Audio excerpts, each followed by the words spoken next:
Bom, gente, vamos lá, então. Boa noite a todos e todas. Para a gente começar hoje, então, o nosso clube da revista, nós vamos trazer um tema que tem ficado bastante em alta, não só da gente, mas a gente tem visto cada vez mais e sendo trazido de uma forma cada vez mais recorrente. Os impactos que a gente tem dentro da UTI, não só como sendo efeitos que ficam aprisionados dentro da UTI junto com os pacientes, mas também que são carregados ao longo do internamento, inclusive no pós-UTI também, né? Durante muito tempo a gente falou sobre como manter esses pacientes vivos a despeito dos custos pessoais e, enfim, obviamente, os custos de qualidade de vida que isso vinha custando, mas hoje a gente olha muito mais para o que a gente pode fazer de diferente nesse período que vai melhorar a qualidade de vida, melhorar o desfecho desses pacientes. Não só desfecho de frutos como mortalidade, como tempo de internação, mas também qualidade de vida, o retorno para uma vida em sociedade de uma forma útil, de volta para a sua vida de trabalho, para a sua família e para a sociedade.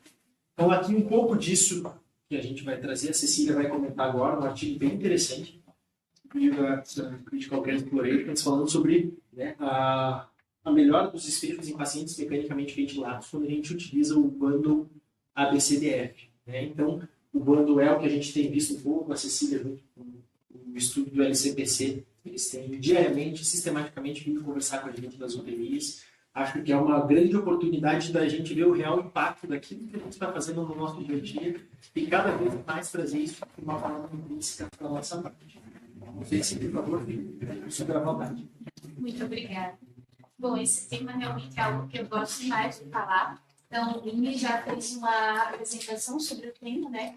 E a Critical Care Exploration, em janeiro de 2024, a doutora Juliana Bach, ela fez essa publicação junto com os colaboradores desse artigo. A doutora Juliana, ela é norte-americana, ela é intensivista.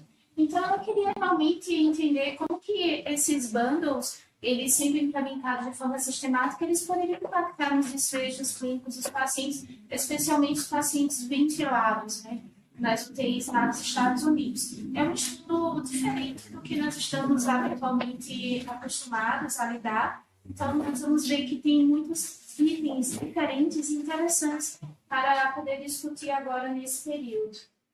Então, é o seguinte, começando sobre o bundle, né? Como que ele surgiu? Esse bundle, ele começou com uma preocupação, porque antes, nos cuidados intensivos, eles eram focados no paciente extremamente sedado, paciente em uma situação de imobilidade, que não se preocupava necessariamente com o desmame de sedação, com o contexto de delírio. Então, isso causava desfechos ruins, que nós vamos ver futuramente sobre a questão dos cuidados, a PICS, como que isso interfere. Então, assim, nesse contexto, começou-se a fazer um desenho desse bundle. E esse bundle, inicialmente, ele não tinha o item F, que é o engajamento da família, o empoderamento da família. Ele só tinha, a origem dele foi o ABCDE, e aí, nesse contexto, eles se preocupavam com a questão da sedação, do despertar diário, do teste de respiração espontânea, e associado a isso a questão do delírio e mobilidade. Então, nesse período, a Barnes em 2014, Barnes dele em 2017, eles começaram a fazer cohortes menores para poder entender como que esses bundles, sendo implantados de forma sistemática, poderiam impactar nos desfechos clínicos. E aí, depois, esse empoderamento ele começou a surgir com as famílias, foi quando eles colocaram nessa programação esses 6 itens do ABCDE, que nós vamos discutir cada um em detalhes. Então, ele começou a ser aplicado diariamente nas UTIs como protocolo institucional, assistencial e muito impulsionado por financiamento dessa fundação aqui, Gordon e Barry Murray Foundation, e da Sociedade Critical Care Medicine. Então, eles, no período de agosto de 2015 a abril de 2017, eles financiaram esse projeto de implantação desses bundles, e aí foi quando eles começaram a crescer e serem aprimorados. Então, o maior que nós temos atualmente foi um estudo também. Ela é uma enfermeira, ela é doutora Brenda Kuhn, junto com os colaboradores, ela também publicou nesse estudo que foi feito com 15.226 pacientes em 68 UTIs lá dos Estados Unidos, um estudo prospectivo multicêntrico. E os resultados foram bem interessantes, foi o que impulsionou especialmente esse estudo que nós vamos discutir hoje. Então, assim, a sobrevida que eles verificaram nesse estudo com mais de 15 mil pacientes, houve uma redução do risco de morte em 7 dias de 68%. Junto com isso, a ventilação mecânica desses pacientes, a chance de eles permanecerem ventilados no dia seguinte foi 72% menor. Associado a isso, houve uma redução 40% menos delírio e 65% menos em relação à implantação desses bandos. E também essa questão da reinternação também houve impacto. Houve 46% menos reinternação e 36% de mais chance de alta para casa. Ou seja, eles verificaram que houve impacto significativo dos desfechos clínicos com a implantação desses bundles, mas eles também observaram que era dose-resposta. Então, assim, o preenchimento completo dos bundles, quanto mais itens preenchidos, que nós vamos ver em detalhes como que está sendo feito na Santa Casa, isso aumenta a melhora dos nossos desfechos clínicos. Então, diante disso, o que é realmente esse bundle, né? Qual que é o protocolo que nós temos? Então, ele consiste em 6 itens, o A, B, C, D, E, F. Então, o item A é em relação à dor. Então, não é só identificar a dor, vai avaliar a dor, vai prevenir e tratar aquela dor. E aí nós temos 2 escalas que nós usamos na Santa Casa, que é o EV e BPS, que nós vamos ver. Além disso, o item B é o despertar e respiração, ou seja, é o despertar diário, o teste de respiração espontânea. E também nós avaliamos para ver se houve realmente sucesso na estubação, houve falha, o paciente tolerou o despertar diário, não tolerou, por que ele não tolerou? Quais foram os fatores envolvidos? O terceiro item é o item C, que é a sedação. Então, eles priorizam muito o uso de não benzodiazepínicos, especialmente propofol e precedetes, como uma melhora em relação ao tempo, redução do tempo de ventilação mecânica. O quarto item é delírio. Aqui no estudo, eles utilizaram QI-ICU, porém, lá na Santa Casa, nós utilizamos o NUDESC, que é algo mais fácil, mais palpável para a equipe de enfermagem poder aplicar na prática do nosso dia a dia. E aí, eles consistem não só em identificar, em avaliar, mas também prevenir o delírio e tratar. O quinto item é mobilização. Item essa mobilização depende muito do engajamento do fisioterapeuta para poder tirar o paciente do leito, fazer uma mobilização precoce e exercícios físicos, quer círculo ergonômicos ou mesmo no leito. E aqui a mobilização, que foi o último dos itens que foi acrescentado no bundle, que é em relação a empoderamento e engajamento dos familiares, uma humanização do processo de cuidado na UTI, é o item F. A partir daí, o que esse estudo se propôs, né? Qual que era a problemática, o que ele se questionava? Será que fazendo a implantação estruturada desse bundle ABCDF, e especialmente nos pacientes sob ventilação mecânica, nós conseguiríamos mudar esses desfechos? Conseguiríamos melhores desfechos? Conseguiríamos menos piques?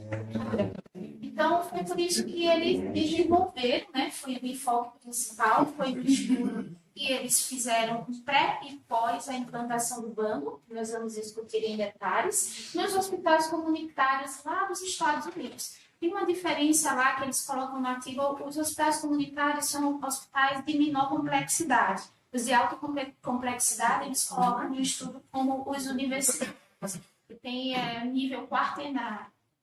Então, aqui, quais são os fatores envolvidos no estudo, né? Então, eles colocaram como planejamento o bundle ABCDF, que nós vimos que era uma estratégia já baseada em evidências de estudos robustos. eles também precisavam integrar esses bundles a um prontuário eletrônico estruturado. No nosso caso, nós temos o PASI, que nos ajuda muito. Mas, além disso, era necessário ter institucional e coordenadores do projeto que dessem suporte e fizessem um acompanhamento, auditorias seriadas para poder implementar e garantir que esse bundle fosse feito de forma adequada. E os dashboards em relação à análise dos dados em tempo real.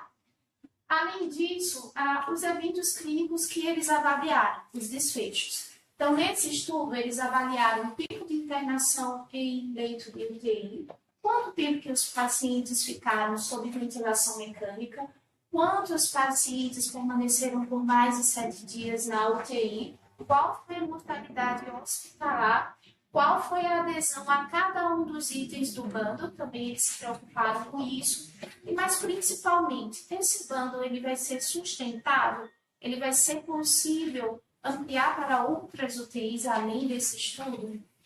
É isso que nós vamos ver agora. Então, como que foi esse delineamento? É um estudo diferente, como eu falei, nós estamos acostumados. Apesar de ser um pouco observacional, ele é um estudo prospectivo muito cêntrico, mas ele tem um item aqui que é em relação à melhoria de qualidade.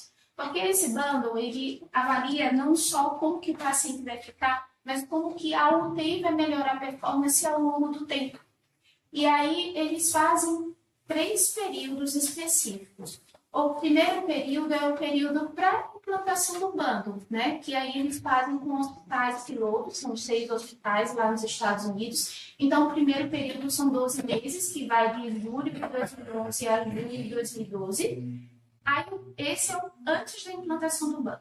Depois que eles implantam o bundle, nós temos o período de avaliação do desempenho, que também são 12 meses, julho de 2014 a junho de 2015. E depois o período de sustentabilidade, que é aí quando eles avaliam não só, eles voltam a ver essas UTIs onde foi feito o estudo piloto, mas ao mesmo tempo eles vão ver mais outras 28 UTIs que não estavam envolvidas no estudo piloto inicialmente, para ver se há uma possibilidade de ampliação desse bundle para outros setores, outros ambientes de uma validade externa, né? E a adequação do delineamento. Ele foi adequado em relação à intervenção em termos de contexto de qualidade. E aí, só que ele tem um problema, que ele não permite controlar confundidores. E aqui, os confundidores, ele coloca como o bundle ele não teve possibilidade de randomização dos pacientes, né? Eles não foram vistos de forma aleatória, eles sabiam exatamente todos os pacientes que estavam sendo envolvidos do bundle, e isso pode causar um viés em relação à situação do estudo. Mas o cenário em si, como que eles desenvolveram, né? Existe lá nos Estados Unidos essa Ignite Health, um conglomerado de hospitais que, numa situação de complexidade, de baixa média complexidade lá, e que eles selecionaram desses hospitais lá na Califórnia, em Sacramento, 11 UTIs em 6 hospitais, UTIs comunitárias, e aí ficavam em setores tanto urbanos quanto suburbanos e em zona rural. E eles tinham de pequeno, médio a grande porte. Esse estudo, como eu já tinha falado inicialmente, ele foi financiado aqui pela Gordon and Barrymore Foundation. E aí, depois, esse estudo, quando eles ampliaram para os 28 hospitais, eles não receberam esse mesmo incentivo de financiamento em comparação com os primeiros do projeto piloto. Como que eles fizeram a seleção dessa amostra? A amostra do estudo, os critérios de inclusão são parecidos com os critérios que nós usamos no LCPC, com algumas diferenças. Tem que ser adultos a partir dos 18 anos, eles têm que ter pelo menos uma admissão de 24 horas, um período de permanência mínimo de 24 horas em UTI, só que aí eles pegaram uma faixa temporal de permanência. Então, os pacientes eles tinham que estar entre 2 e 30 dias. Se fossem pacientes acima de 30 dias internados em UTI, eles já eram excluídos. Se eles tivessem menos de 2 dias internados em UTI, eles também já eram excluídos. Então, essa era a faixa deles, de inclusão. E aí, no projeto piloto, eles pegaram tanto pacientes em ventilação mecânica, quanto pacientes sem estar em ventilação mecânica. Porém, nos outros 28 hospitais, quando eles abrangeram, disseminaram o estudo, aí eles priorizaram realmente os pacientes sem ventilação mecânica. E quais são os critérios de exclusão? Aqueles em relação a tempo de permanência de UTI, mas principalmente em relação à limitação de suporte terapêutico. Então, todos os pacientes que tinham algum contexto de limitação de suporte terapêutico, tinham alguma dificuldade de comunicação, de cognição, em relação a pacientes com queimaduras graves, uma doença neurológica grave, uma situação de drogadição, aí eles colocaram também fratura de osso longo aqui no estudo, ou sem representante legal que pudesse identificar os pacientes, e eles eram retirados. Esse estudo ele não passou por comitê de ética lá, que é esse RB que ele coloca, porque como ele era um projeto em relação à avaliação de qualidade, então eles avaliaram que, assim como eram dados que não tinham envolvimento direto com os participantes do estudo, eles não eram identificados, então não precisou passar por comitê de ética. E daqui, como que se desenhou inicialmente o piloto, né? Nesse fluxograma, podem perceber que, inicialmente, o que é esse baseline e performance, né? O baseline é pré-implantação dos bundles. Então, antes da implantação, naquele período que eu falei, 2011, 2012, eles selecionaram nessas 11 UTIs os adultos, e aí foram 6.381, entre ventilados e não ventilados. E depois, quando eles implantaram o bundle, em 2014 e 2015, 5.593. Então, eles começaram a excluíram os com menos de 2 dias de internação, excluíram os que tinham mais de 30 dias de internação e UTI, e o que foi que sobrou, né? O que sobrou, nós resolvemos aqui. Então, dos 11.974 pacientes nesse projeto piloto inicial, quem foi elegível? Os elegíveis foram 1.914, que estão aqui, sendo que 925 foram do pré-implantação do bundle e 989 no período de pós a implantação do bundle 2014-2015. E os não ventilados, 3.019, todos os projetos pilotos. Aí, sustentabilidade foi 2014-2015, 2.332 pacientes em ventilação. E aí, quando eles disseminaram no período 2018-2019, aí foi uma quantidade bem maior, porque eles aglomeraram outros hospitais, então foram 28 hospitais, e no total nós fechamos nessa fase aqui 9.717. No total dos pacientes avaliados, foram 12.049 pacientes em ventilação mecânica em 34 hospitais lá dos Estados Unidos, nesses 3 períodos. Então, uma amostra bem robusta. E daí, o que eles avaliaram, né? A aferição dos dados, as métricas utilizaram. Em relação à dor, eles colocaram como programação uma escala numérica NBPS, que no nosso caso é EVA e BPS, que nós usamos na Santa Casa, para poder avaliar a dor. Aí já coloca aqui uma limitação, porque essa dor, ela foi avaliada, que é o item A, ela foi avaliada nas primeiras 48 horas. Ou seja, se o paciente passasse 30 dias em UTI, né, abaixo de 30 dias, 29 dias em UTI, ele só tinha os 2 primeiros dias da inclusão no estudo avaliados em relação à dor.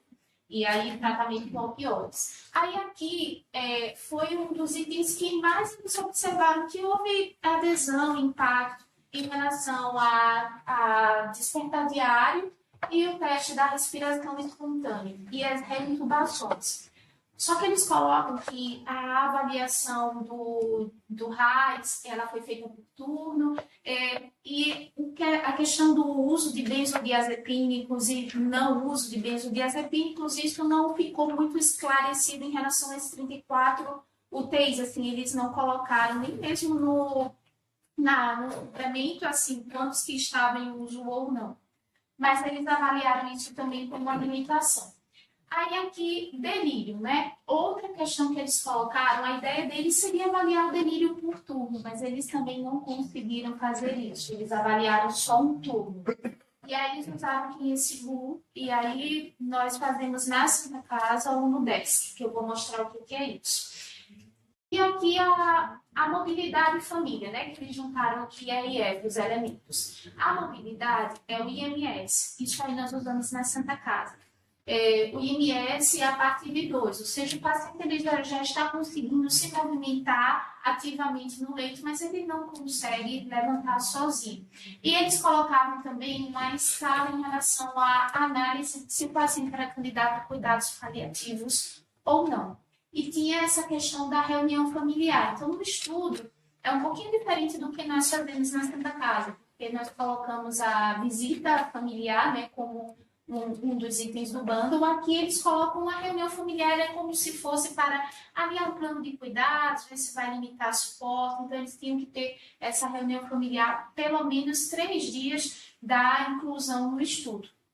E aí, o que eles colocam aqui, né, como limitação dessas métricas, né, que a Sociedade Critical Care Médica, eles colocaram que essas métricas elas não foram granulares, ou seja, elas não foram muito detalhadas, esmiuçadas, porque essa situação da dor, que era 48 horas apenas, e a sedação, que era uma vez por turno. Então, isso ficava um pouco limitado em relação ao estudo.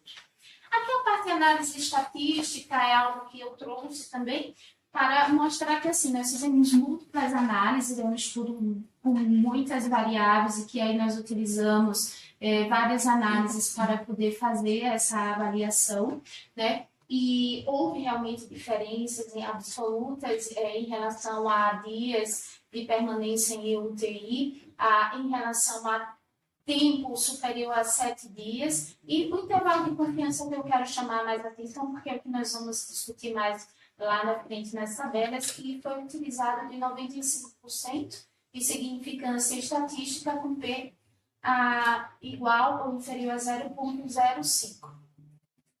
Agora, chegar nos dados, né? Diante desses dados, né, que eu apresentei, o que, apesar de vocês olharem assim, nossa, só 0,5, mas foi uma diferença significativamente estatística. Houve uma redução no tempo de permanência em UTI, nesse estudo de 0,5 dias, uma redução de dias de ventilação mecânica de 0,6, houve uma redução no tempo de permanência superior a 7 dias de 18,1, cai de 32,2 para 23,1%, mas não houve diferença significativa em relação à mortalidade dos pacientes nesse estudo.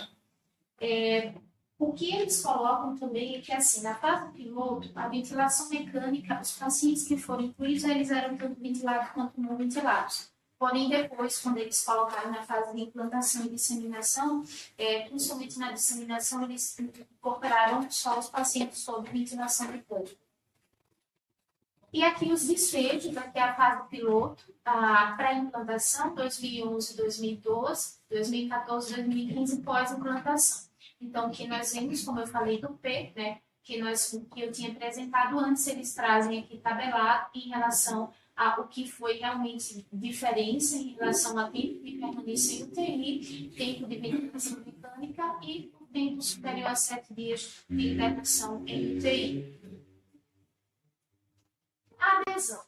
E a adesão, como que ficou nessa avaliação deles, né? O que eles observaram? O que tinha mais alta adesão? Manejo de dor, o item A do bundle era o que tinha mais alta adesão, e também o desfocar diário e o teste de respiração espontânea.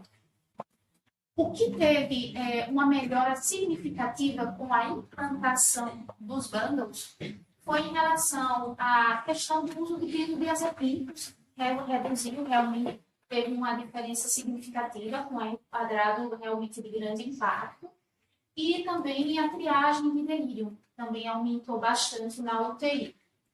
Porém, o grande calcanhar de Aquiles é em relação à mobilidade e engajamento familiar no estudo.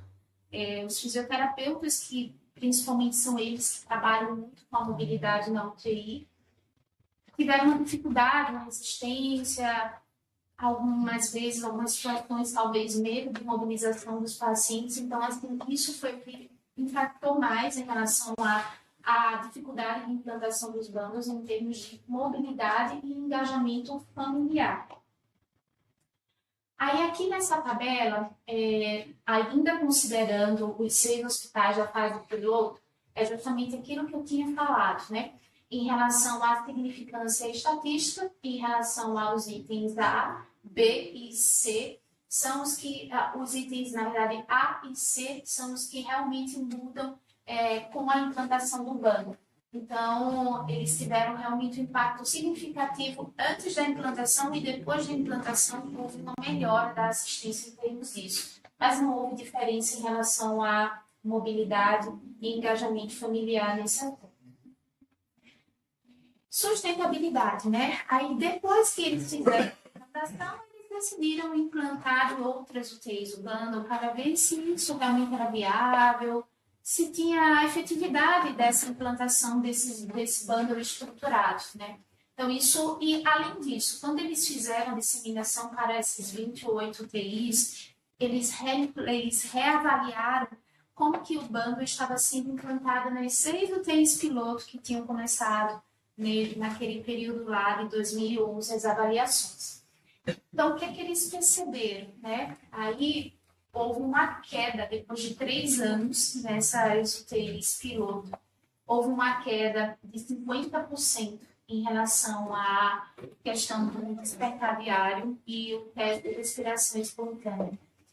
E muitas vezes eles explicavam isso porque, assim, os dados eles eram colocados no prontuário eletrônico.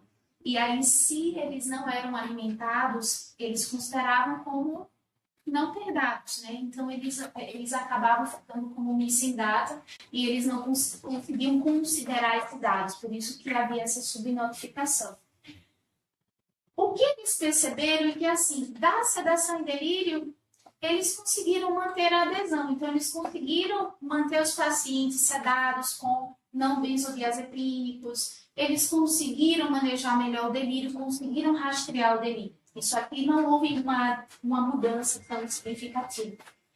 Agora, a mobilidade continuou baixa, já era baixa de início, já era difícil a aceitação dessa mobilidade na UTI, ela continuou e apenas 28% depois desse período todo eles conseguiam manter. E a adesão das famílias, né? As reuniões familiares, elas reduziram drasticamente, né? Houve uma queda de 68%.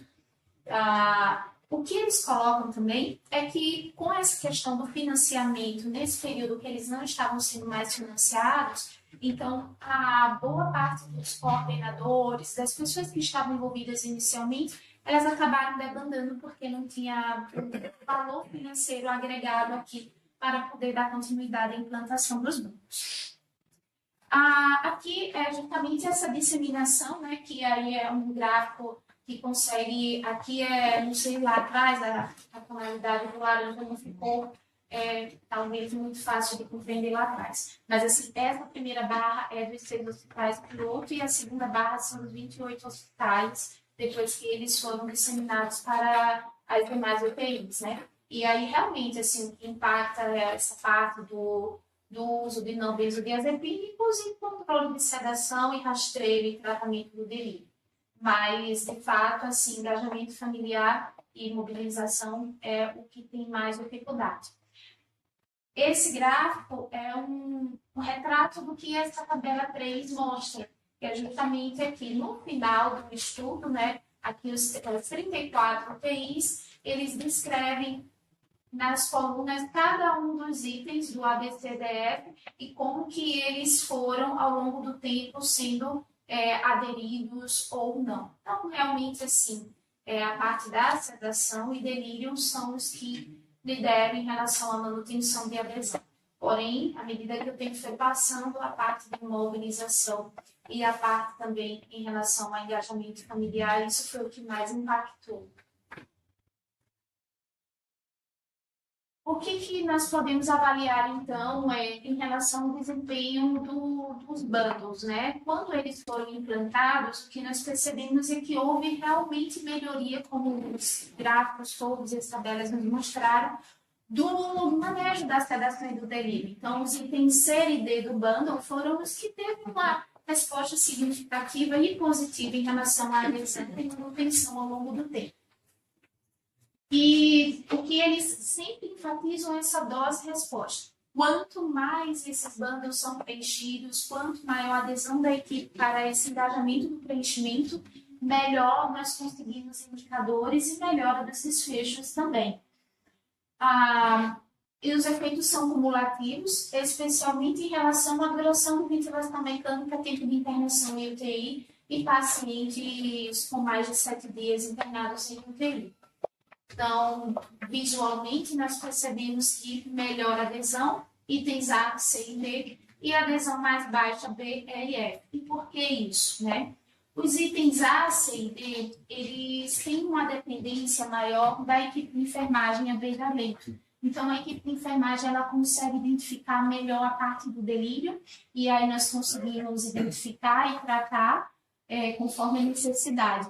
Porém, aqui, os itens B, E e F, eles dependem de uma equipe multiprofissional maior. Não só depende do médico e do enfermeiro e do farmacêutico aqui, mas eles dependem do fisioterapeuta, do psicólogo, do engajamento da família, então, e principalmente em relação a quem está coordenando essa implantação do bundle, está verificando se ele está sendo implantado de forma adequada, e como houve uma redução em relação a financiamento, essa equipe toda que estava envolvida inicialmente, os coordenadores, né, da implantação, eles debandaram e aí houve essa dificuldade de manutenção desse preenchimento adequado dos bundles. E essa sustentabilidade que ele coloca lá ao longo do tempo e essa disseminação, ela depende muito de como que está estruturado o próprio prontuário eletrônico, né? Que no nosso caso é o TASI, Lares de Cerner. Então, assim, muitas vezes, essa questão dos dados que foram resgatados, talvez eles até tivessem implantado o bando, implementado, mas ficou subnotificado. Então, se é subnotificado, nós não conseguimos considerar. Eles colocaram também como a questão do financiamento e liderança, que assim, a prioridade deles, nesse período que eles estavam no projeto piloto, eles custearam e esses recursos, essa alocação de recursos impactou significativamente naquele momento quando o bundle mais foi aderido pela equipe.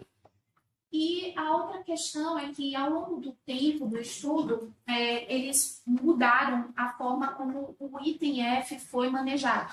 Inicialmente, eles implantaram essa escala aqui, que era mais relacionada a cuidados paliativos, e depois eles mudaram para reuniões familiares, independente se o paciente ia ser alimentado, suporte ou não. Então, isso foi também uma questão de limitação. Em relação a vícios e variáveis de confusão, tiveram algumas que eles pontuaram: a ausência de randomização e a questão de sexo e gênero. A questão do gênero era mais, na verdade, sexo mesmo, mas assim, era predominantemente a raça branca e o gênero feminino. No suplementar, ele traz isso aí com todos os dados elencados, eles não tinham grupos contemporâneos. A outra coisa que eles colocaram foi em relação a que, nesse estudo, eles não usaram, diferente de nós, que nós usamos a parte em SOFA, eles usaram o CMI. O CMI é também uma estimativa indireta em relação à gravidade dos doentes, só que ele é muito utilizado mais no ambiente administrativo, porque eles envolvem também custos. Se o paciente ele interna com uma situação de baixa ou alta complexidade em relação à doença, em relação a custos envolvidos com a previsão do tratamento total. Então, esse CMI foi o que eles usaram, então isso pode ter subestimado algumas situações. Eles pontuam também em relação à dor, porque a dor foi avaliada só nas primeiras 48 horas e a escala de avaliação do delírio, o QNICU só foi feito uma vez por turno, então não era tão granular assim. E as subnotificações que dependiam da extração dos dados em relação ao prontuário eletrônico. Então, o que eles concluem, né? Em relação ao bundle ABCDF, o estudo ele mostra que houve uma redução significativa em relação a tempo de ventilação mecânica, tempo de permanência em UTI, principalmente acima dos 7 dias. Mas ele também depende de lideranças envolvidas para poder manter essa implantação. Ele tem uma validade interna limitada porque ele não tinha randomização. E aí ele coloca aqui que os desfechos, a melhoria dos desfechos dos itens C deles poderiam impactar aí, né, na avaliação global desse resultado da implantação dos bancos. Mas ele tem uma validade externa. Por quê? Porque ele conseguiu ser incorporado em 80% dos leitos de UTI dos Estados Unidos, dos leitos de UTI de hospitais comunitários, né? Então, ele pode ser generalizado. Mas houve também uma situação de pandemia e aí eles pontuam que isso pode ter limitado essa questão da incorporação e implantação, porque as equipes realmente, as prioridades eram outras, eles não conseguiam dar conta de tanta demanda e isso caiu drasticamente em relação à implantação dos bancos.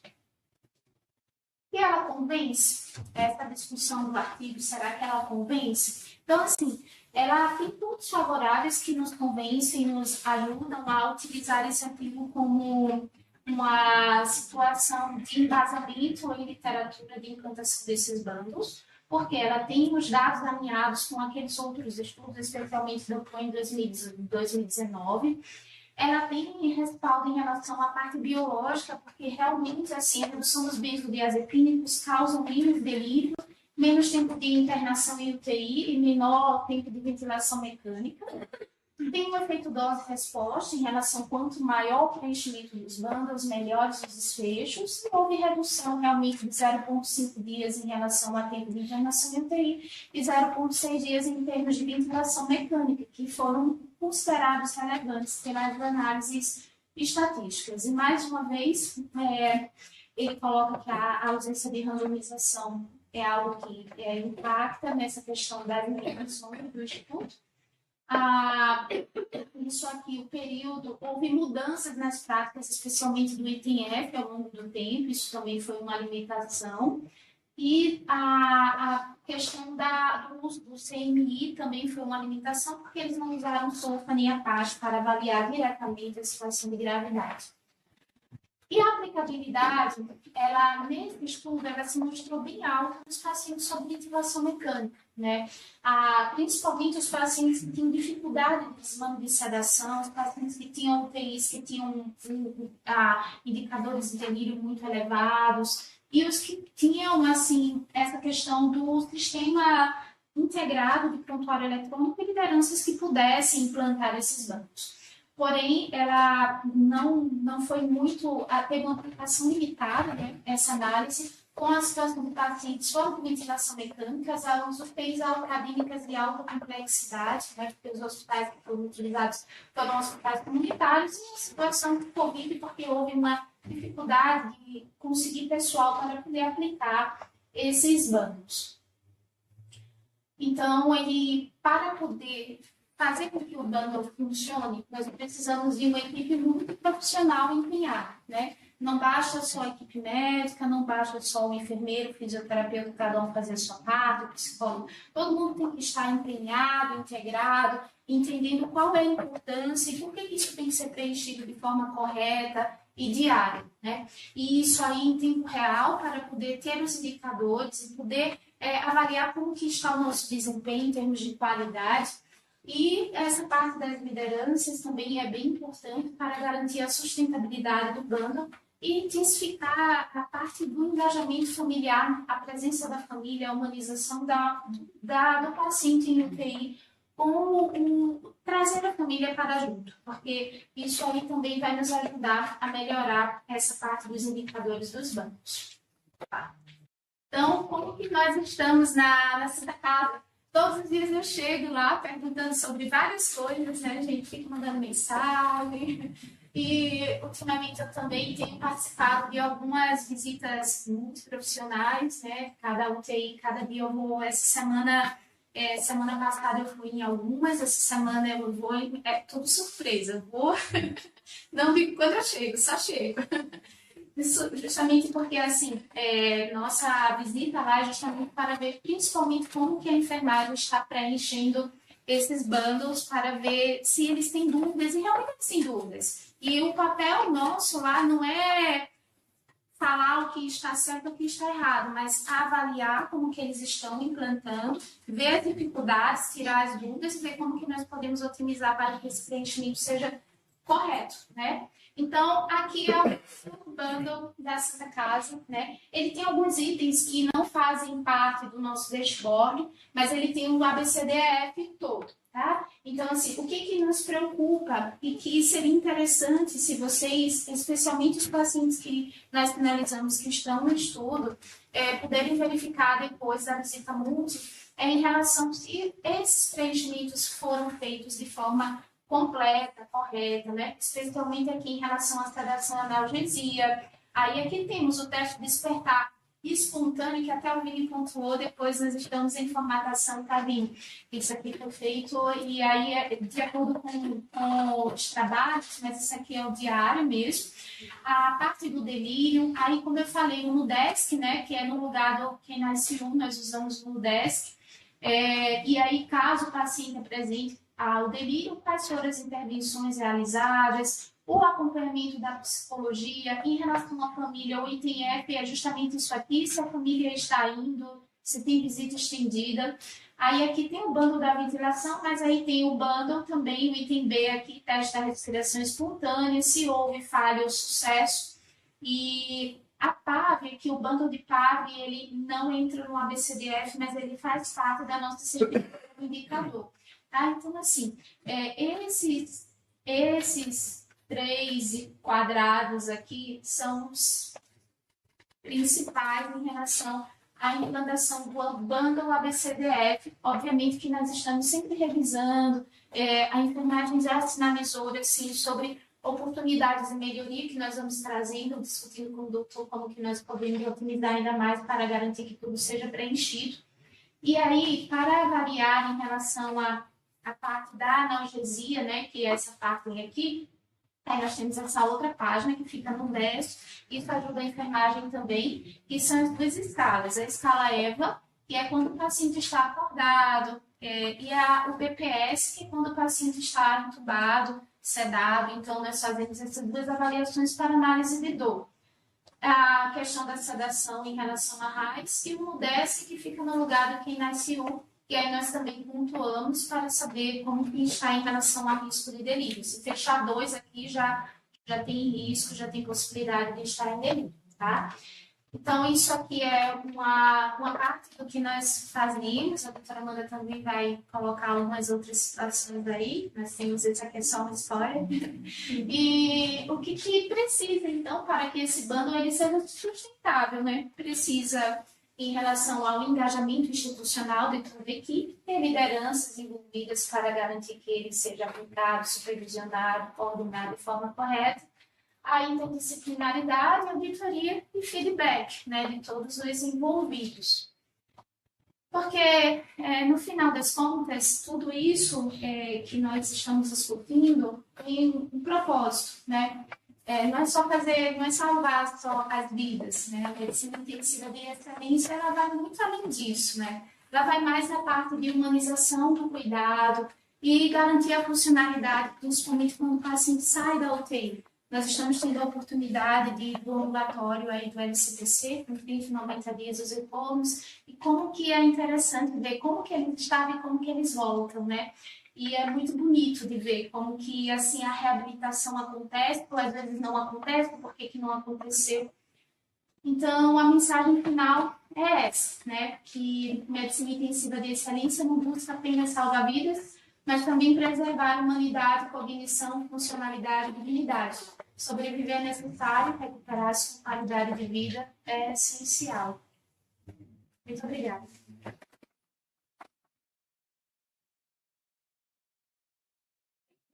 Muito bem, pessoal. Aberto aí para dúvidas, perguntas, comentários.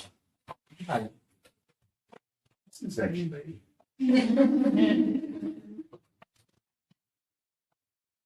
E dele. A gente vai chamar. Escolheu o voluntário, né? É. Escolheu o Tem um comentário para saber. Vai. Queria parabenizar pela aula. É muito bom ver no fim os bundles e tal. E uma coisa que a gente tem que ficar como lição para a gente é a oportunidade da equipe multidisciplinar participar, né? A gente responsabiliza eles, mas a gente percebe o quão isso é rico para a gente e eles conseguem somar muito para a gente. Então, a gente consegue fazer eles participarem mais do cuidado, os pacientes se sentem bem cuidados e como isso é legal quando a gente está falando de um pós-UTI depois, ambulatório, podia participar contigo na pesquisa um pouquinho sobre esse cuidado contínuo, né? E eu acho que o foco é justamente esse, a gente reabilitar os pacientes não só naquele momento, né? Mas pensar no pós e a aplicação dos bundles é muito interessante mesmo, porque a gente pode capacitar todos da equipe, né? Eu acho muito importante. Parabéns, Luana.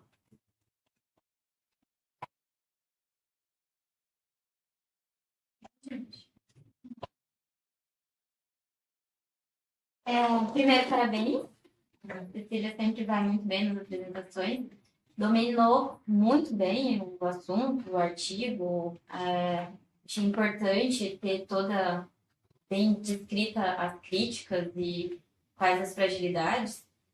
Acho que vai ser importante isso na sua aplicação, né, que você tem feito e como cercar essas complicações ou dificuldades.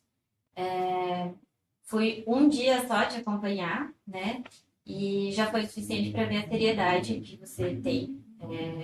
Muita habilidade mesmo, muito séria, muito disciplinada. Ela tem tudo muito organizado, ela é realmente dedicada. É gostoso de ver alguém comprometido assim com o trabalho. E o trabalho em si, o estudo em si, é uma outra visão de tudo.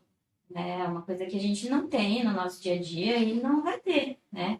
Então, é uma outra visão, um outro espaço da nossa especialidade que a gente não explora, a gente não vê em outros lugares. Então, acho que é um espaço muito legal de desbravar, né?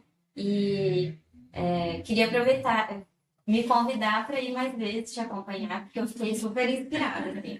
Uma ligação que a gente conseguiu fazer para É o pinguim. Esqueci o senhorzinho, qual o nome dele, que a gente ligou.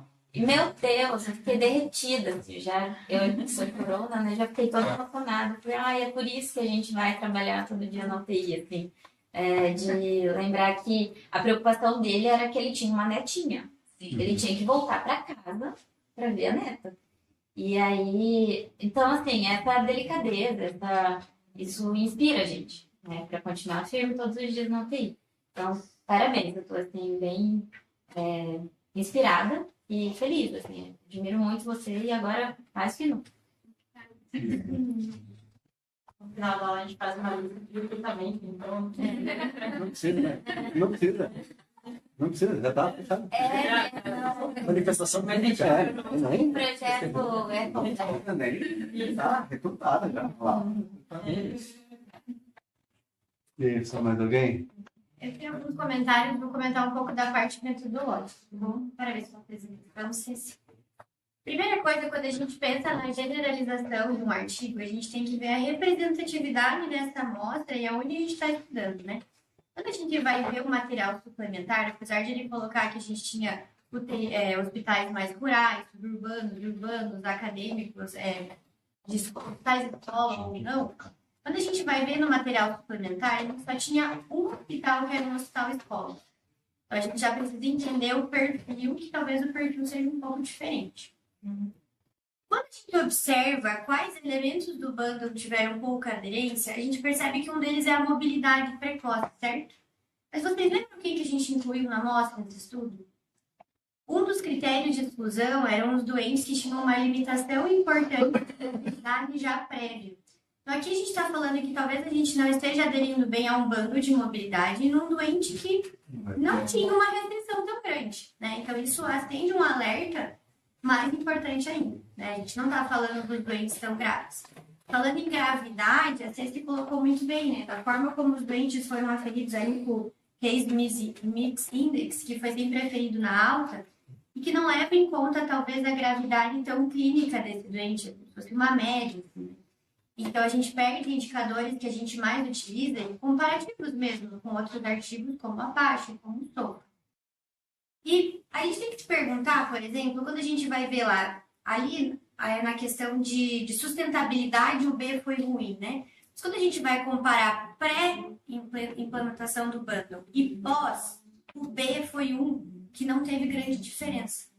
Vocês imaginam por que o B não teve grande diferença? Porque os Estados Unidos já tinha feito uma ação em grande parte das suas UTIs para implementar essa questão do bundle B. Então, eles já tinham uma aderência bem boa, né? Sobre o despertar diário, sobre o teste de respiração espontânea. Então, as UTIs já estavam treinadas e capacitadas nisso. Então, já era bom. Eu não vou ter uma grande diferença com uma nova uma implementação. E quando o B, lá depois na adesão, ele cai drasticamente, ele foi para 50 e poucos por cento, de 90 para 50 e poucos. É justamente, muito provavelmente, se eu já tinha UTIs que faziam isso bem feito, eu ia para 50%. Então, isso tem que estar claro para a gente que é erro de afeição. Que é justamente quando perdeu o budget do projeto, a gente não tinha mais alguém que ficava lá coletando unicamente o dado, então aqueles 50% ele provavelmente não é real mesmo. Tá? Porque já eram UTIs que aderiam bem no B. E acho que outro alerta importante que traz para nós é: os de alta adesão são quais? Os que dependem de menos pessoas, basicamente. Né? Então, tudo que depender de uma equipe multi, de uma gestão de pessoas, de uma liderança, de inclusão de família, da participação multidisciplinar, depende não só da implementação, mas de uma mudança cultural. Quando a gente fala de mudança cultural, a gente está falando do dia a dia. Vai passar um mês, vai ter que treinar de novo, vai ter que insistir, vai trocar equipe, trocou médico, tem turnover de equipe, quem entrou já não está treinado. Então, é insistência. Então, muito provavelmente, foi por isso que a nossa adesão em questão de família e mobilização precoce é mais difícil. A gente depende dessa posição de liderança também, de sustentação. Tá bom? Deixa eu ver se eu já depois de mais alguma coisa. Mas é ruim, né, Amanda, um trabalho como esse, né, com as características que ele tem, com a ideia que ele tem, e a gente colocar ele dentro de uma análise desse tipo, né? É ruim, assim, né? Porque se a gente olha do ponto de vista frequentista especificamente, ele quase é engavetado, né? Porque parece que não entrega o que deveria entregar, né? Não melhora, ele não tem nada sustento. Se você já faz, se eu estiver falando bobagem tomando a pesquisa, me bate aí, mas se você tiver, do meu ponto de vista, esse é o tipo de trabalho, se você coloca a análise mais bayesiana, você já fica pensando, oh, peraí, a probabilidade das intervenções darem certas, elas são muito grandes, desde que haja estabilidade, liderança, etc., que eles acabarem encontrando ali. Eu tive duas experiências pessoais, né, de implementar protocolo ABCDE na vida, que sempre foram muito satisfatórias, assim, e de fato elas requerem uma consistência, uma recorrência de ações muito, muito grandes. Eu só faço aqui a Amanda vai comentar os efeitos de não tratar isso de forma séria. Eu só queria levantar um alerta aqui para a gente, tá? Do ponto de vista de médico intensivista, tá? É muito legal o tubo, a droga, a sepse, o manejo hemodinâmico, ele é legal pra caramba, né? Mas isso aqui tem tanto impacto quanto, tá, pessoal? Tanto impacto quanto. E não tem outra pessoa dentro do ambiente de terapia intensiva capaz de capitanear isso aqui que não seja o médico intensivista. E acho que a gente é um pouco negligente com os aspectos do bando ABCDF, tá? Um tanto quanto. A gente deveria lidar com a ausência colocar em PSV, do desligar o fentanil e baixar o midazolam, sentar fora do leito, com o mesmo incômodo de prescrever o antibiótico ele entra na primeira hora. Com o mesmo incômodo de querer descer para uma tomografia, fazer um trombolítico em tempo, do que simplesmente o paciente não, sei lá, a gente não conseguiu fazer uma abordagem familiar para engajamento e família presente, por exemplo. Então, é muito nosso aqui, tá? Muito nosso. Quando a gente vê ali, ó, as coisas que aparentemente dão um pouco certo, B, E, F, moçada, o start é médico. Não tem como. Quem vai respirar se você desligar o sedativo e fazer com que ele fique desligado. Entendeu? E se o paciente começa a brigar, a xingar, a ter dor, a agitar, por que está tendo isso, né? Por que ele está agitando? O que, que é? Dá um diagnóstico, faz alguma coisa para aquele paciente melhorar rapidamente. Então, eu convoco a equipe médica a estar mais presente nesses aspectos aqui. Isso aqui é aquela história, né? Tipo, você venceu a sepse, você venceu o choque circulatório. E agora o que eu faço? Eu nunca cheguei tão longe no jogo, né? É aqui, ó. Começou o jogo agora, um outro jogo que tem que ser capitaneado por vocês diariamente. Quando o José chega lá e bate na cabeça de vocês, desligou o fentanil, baixou o midazolam, voltou em espontânea, saiu da cama, né? Veio o saco todo dia, né? Todo dia, deu alta, se mexeu, falou com a família. Não é porque o pessoal está me apertando que a gente gasta muito. É porque eles saem da UTI quando a gente faz isso. Eles vão embora. Eles vão embora, vamos embora. E aí a gente tem a oportunidade de cuidar do próximo grave. E do próximo grave, do próximo grave. É o que eu sempre digo, né? A gente é intensivista, a gente tem que ver um monte de doente grave. A gente não tem que ver os mais ou menos graves que a gente já tirou, entendeu? Já tirou, então faz ele sair da tua mais possível. Oportuniza que o próximo grave venha e a gente possa cuidar disso também. Tá bom?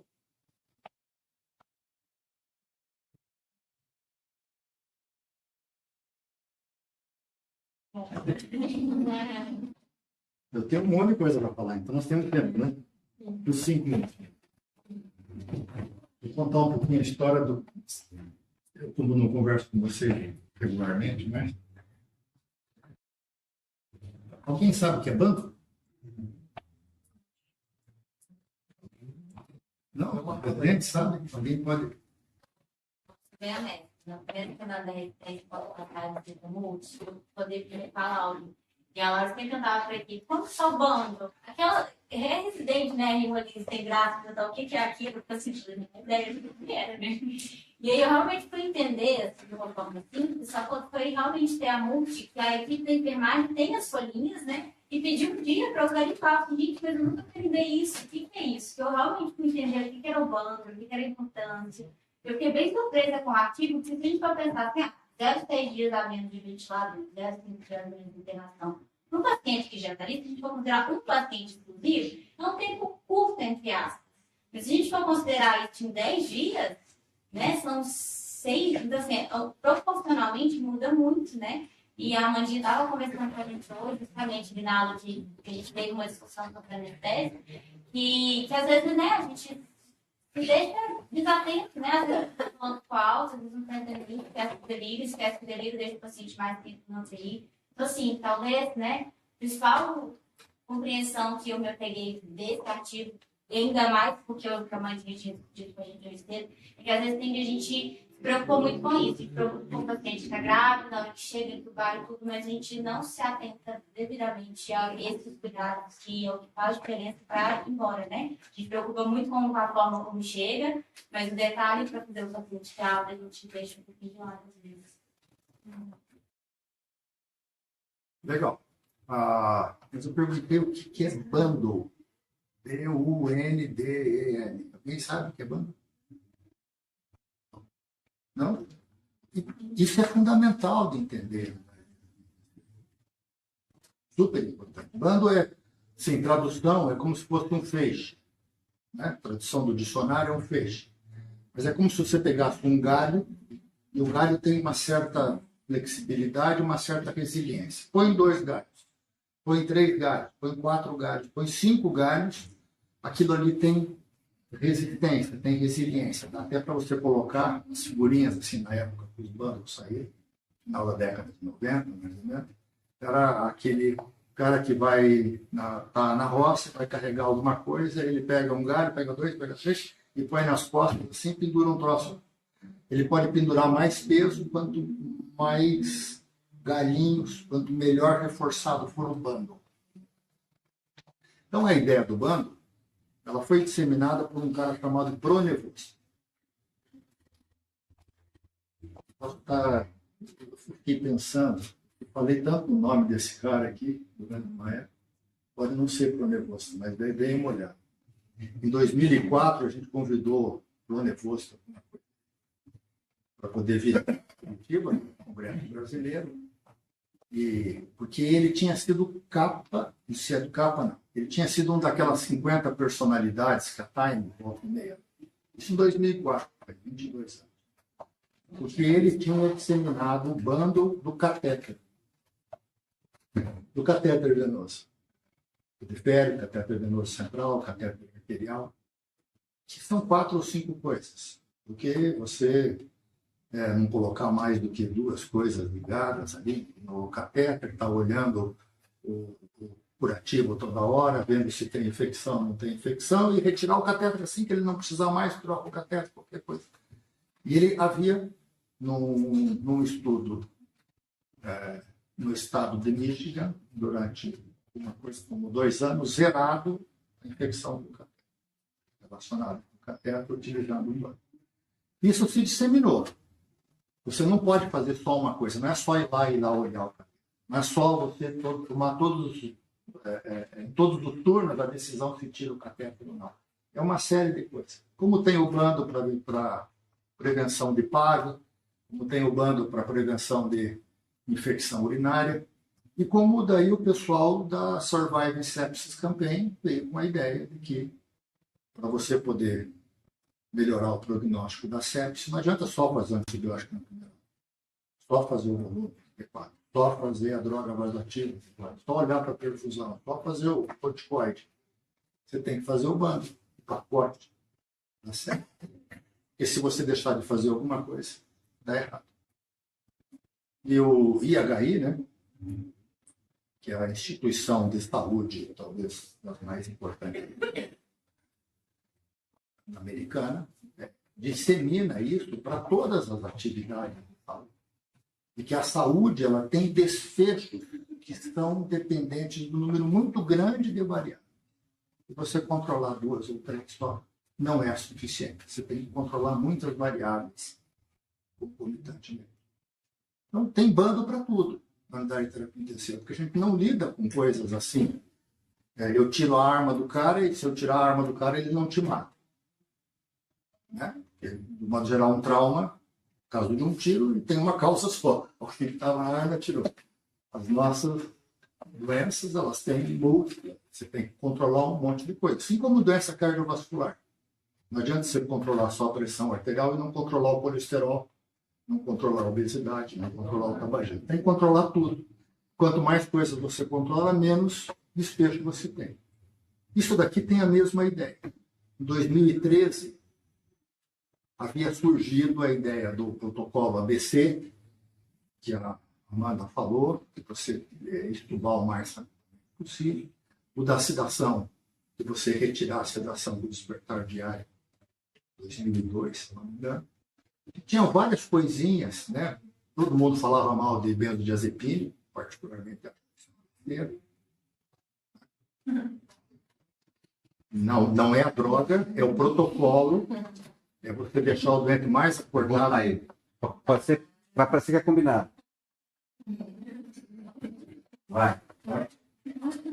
Enfim, em 2013 saiu uma diretriz americana chamada PAD, Pain, Agitation e Delirium, publicada na Critical Care Medicine, que foi assim disruptivo, que ela disse assim, olha, para tudo tem uma coisa que é melhor você fazer, mas é melhor fazer tudo junto. Porque se você só controlar a dor, só controlar a agitação, só controlar o delírio, só colocar para deambular, não dá certo. Você tem que fazer tudo. Publicado o protocolo em 2013, a sociedade fez o ICU Liberation. Que nós apresentamos o ICU Liberation em 2015 aqui nessa sala, aqui, com mais de 40 pessoas. Cheio. Vocês têm hoje o protocolo, o ICU Liberation, na página do CPF. É só entrar lá. Né?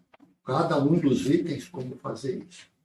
Eu imaginei, eu estou meio longe, que isso era beabado. Fazer o protocolo ABCDF não é um estudo. Onde é que está? Você controlar a dor, diário no doente. Você diminui o tempo de ventilação mecânica. Todo dia olhar para o doente e estubar, ou fazer um teste de ventilação espontânea. Diminuir sedação. Você controlar e avaliar se o doente está com delírio. Mobilizar o doente precoce. E conversar com a família, estimular os planos com a família, não é um bando. É um bando. Mas assim, não é uma coisa que você escolhe fazer ou não fazer. né? É uma coisa que vocês têm que incorporar isso como fazendo parte da obrigação profissional de mudar. Eu sei que é difícil, mas quero colocar numa outra perspectiva, em que você não pode fazer o potes pela metade. O survival sepsis também pela metade, certo? Então não tem muito jeito de você não controlar essa coisa. Talvez o mais difícil seja o delírio. Mas a gente tem que incorporar essa ideia na enfermagem. Faz parte do core, a cultura da humanidade terapêutica. E vocês já fazem isso muito frequentemente. O que vocês não fazem é estar anotando. Né? As nossas UTIs, de um modo geral, eu tenho orgulho de ter sido, de alguma forma, participar da vanguarda. Isso. Lá no CPF por dia tem 20 anos.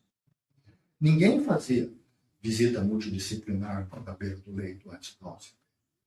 Lá no CPF por dia nada mais é do que um bando. Que você avalia 20 itens ao mesmo tempo, no qual esses itens estão incorporados na vida. É só você olhar para um CPF por dia, tem todos esses itens incorporados. Eles só não estão empacotados de uma forma que seja fácil. Então, na hora de implantar um lugar de terapia, isso tem que fazer. E quando a gente idealizou o estudo, a LCPD, foi para poder avaliar PICs, mas a gente começou a voltar para trás, começou a empacotar um monte de coisas, um monte de trabalhos ali dentro, e a gente percebeu que não deu certo. Né? Amanda, a Diane ajudaram muito isso, a gente a desenvolver isso, e a gente, em fevereiro, a gente descobriu de que isso não é um trabalho. A LCPD não é um ensaio clínico. A LCPD precisa ser incorporada como um cuidado básico, no qual a gente retira dados para fazer pesquisa. Eu acho que todos vocês que estão dentro da área de terapia intensiva precisam de estar todo momento, de alguma forma, olhando, na hora do APPET por dia, olhando para a enfermagem, olhando para a fisioterapia, olhando para todo mundo, se todo mundo está fazendo isso. Porque isso é uma unidade de terapia intensiva. Pô, não ter isso não é uma opção. A não ser que você tenha muitas dificuldades. Tudo aquilo que estiver na sua mão, você tem que incorporar, chamar a família, mobilizar. Isso não é um protocolo. A partir da hora que isso se tornar corriqueiro, a pesquisa vem fácil, vem como consequência. Não olhem a Cecília, a Jane, o pessoal lá como sendo um chato mais. Ele está ali para poder coletar um dado de uma coisa que vocês já estão fazendo. Concorda? O coordenador da unidade e vocês, como decorrência, que estão em formação e são especialistas na área, precisam de brigar. Isso é uma coisa que faz parte. Né? Talvez o mais complicadinho seja o delírio, mas tem que olhar para o doente e avaliar se ele está com delírio ou não. Porque delírio tem complicações graves possíveis. É a mesma coisa que você negligenciar uma febre, negligenciar um débito urinário baixo. Delírio é uma disfunção orgânica. Se você não estiver vendo, pode ser que você esteja deixando passar despercebido. Ou desapercebido. Ou despercebido. Mas tem que acertar todo que não é. Depois alguma coisa que dava para poder fazer. Né? Ou para poder diminuir uma droga, ou uma inflamação, uma infecção, que é um lugar que você não está vendo, que deveria estar vendo. O doente está sinalizando que o cérebro está sofrendo. E nós estamos negligenciando isso. Porque ninguém faz, mas também ninguém cobra. Né? Mas as outras coisas, elas são fáceis. E a sedação é a tal história. Se você fizer uma ampola de benzodiazepínico no doente, que acontece? Ele dorme. Se você fizer 2, ele dorme. Se você fizer 3, ele dorme. Se você fizer 4, ele dorme. Você não sabe se o doente está intoxicado de droga sedativa. Você só sabe quando ele começar a fazer hipotensão pela droga, começar a fazer complicações. Então, só tem um jeito de você saber se a sedação está boa ou não tem. É você jogar no limite. E ir diminuindo até a hora que ele acorda. Aí você sabe que a droga está bem. Não tem outro jeito. Ninguém vai medir nível sério. Ninguém vai fazer avaliação de força muscular no doente. Fazem isso. Então, jogar na sedação ali no limite é porque você está fazendo a droga naquilo que o doente precisa e não naquilo que está intoxicado. Porque você não diagnostica intoxicação. Ele não só manifesta, ele só manifesta com de dor. E se tiver entubado, ele não para de respirar. Então é óbvio que a gente tem que lidar com o doente ali acordadinho. Né? Não porque acordadinho é melhor que um pouquinho mais, é porque um pouquinho mais pode ser que ele esteja com uma droga no nível maior e você não sabe. Diminui mobilidade muciliar, diminui atividade intestinal, faz mais translocação, ele faz mais infecção, ele morre mais. Conseguiu passar uma mensagem assim de que não é um banco, é um banco, mas faz parte da nossa natureza.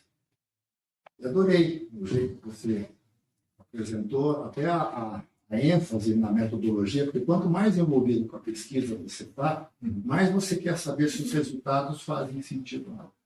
E aí a metodologia faz todo o sentido. Obrigado pela Amanda, pela Gélia, pela implantação, mas é você que está fazendo aquilo lá se manter de uma forma muito legal. Obrigada. Tá bom?